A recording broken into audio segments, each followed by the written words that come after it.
ज़्यादातर बिजनेसमैन वाले लोगों की या छोटे दुकानदार वाले लोगों की बात कर ले तो उनकी यही परेशानी रहती है कि कस्टमर नहीं आ रहे हैं, धंधा नहीं चल रहा है, कस्टमर नहीं आ रहे हैं, कस्टमर को कैसे लाया जाए, कस्टमर को कैसे बढ़ाया जाए, या फिर कस्टमर एक बार आता है दोबारा आपकी दुकान पर नहीं आता है, कस्टमर को रिपीट कैसे किया जाए, ग्राहक को कैसे ज़्यादा बढ़ाया जाए, ये सब ही परेशानी रहती है। तो ये जो वीडियो है उसी परेशानी का सॉल्यूशन है कि कस्टमर क्यों नहीं आ रहा है, क्या कारण है, क्यों कस्टमर नहीं आने का कारण आप ही का है, आप ही रहे होंगे कुछ ना कुछ।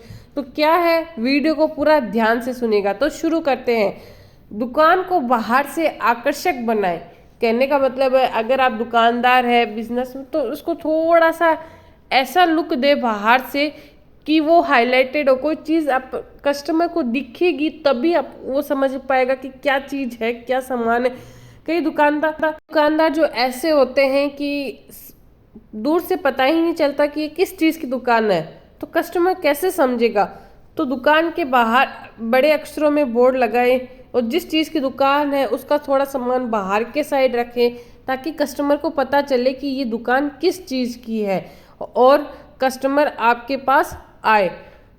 दूसरा जो पॉइंट आता है वो ग्राहक से निजी बात करने से बचे। ग्राहक से जो उसकी पर्सनल बातें होती है वो मत करे। कई कस्टमर ऐसे होते हैं जो दुकानदार से बातें करने लग जाते हैं और जो उस बात करने लग जाते हैं, उससे क्या होता है ग्राहक को भी नुकसान होता है और दुकानदार को भी नुकसान होता है। बातें करते रहने से क्या होता है दूसरा जो कस्टमर आ रहा है उसको वेट करना पड़ता है, जिसके कारण वो जो वेट कर रहा है वो वापस चला जाता है, तो नुकसान आपको ही हुआ। और कई बार ग्राहक पर्सनल बातें इतनी बोल देता है कि कई चीज़ें अपनी होती नहीं है, कई बार इस चीज़ का आर्ग्यूमेंट हो जाता है, तो वो जो ग्राहक सामान ले रहा होता है वो भी सामान नहीं लेके जाता है, वो छोड़ जाता है। तो इस तरीके की चीज़ों से बच्चे जो काम है वो काम किया और फिर ग्राहक को रवाना किया।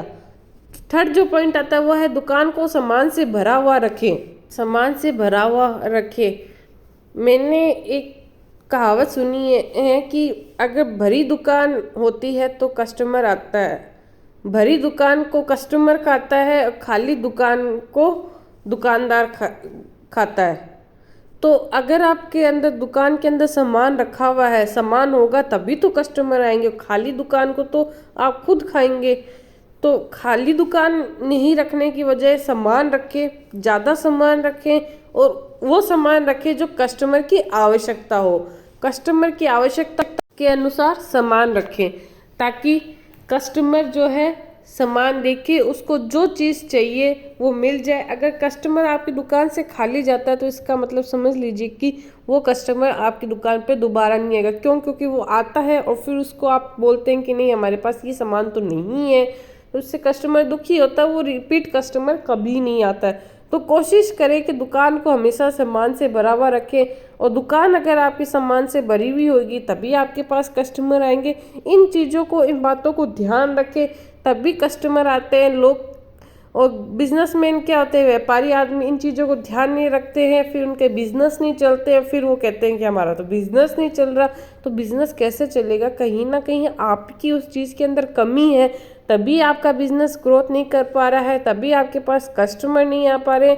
तो जो पॉइंट्स बता रही हूँ उनको ध्यान से सुनते रहिएगा और उस चीज़ के अंदर अपडेट लेके आइएगा। अब आता है कि ग्राहक को उचित रेट पे बेचे। ऐसे नहीं कि आपको कोई चीज़ आप 1% अपना जोड़े, 2%, 3%, ऐसे नहीं आप 40-40, 20-20% लगा के जोड़े और ग्राहक को जो आपको भी नुकसान ना हो, ग्राहक से बहुत ज़्यादा लूटे भी ना, ऐसा ना करें। आप ग्राहक को बताते हैं 500 रुपये की चीज़, फिर आप उसके साथ बार्गेनिंग करते हैं तो वो आपको 500 से बोलता नहीं भाई साहब हमें 450 में दे दो, नहीं 400 में दे दो, नहीं 300 में दे, तो आप बोलते हो इतना तो नहीं पोसाता। इससे तो अच्छा ग्राहक की सोच के अनुसार उसको वही रेट बताए जो आपको सही लगे और ग्राहक के लिए भी सही हो। ग्राहक की पसंद को प्राथमिकता दे, जो ग्राहक की जो चॉइस है उसको समझे।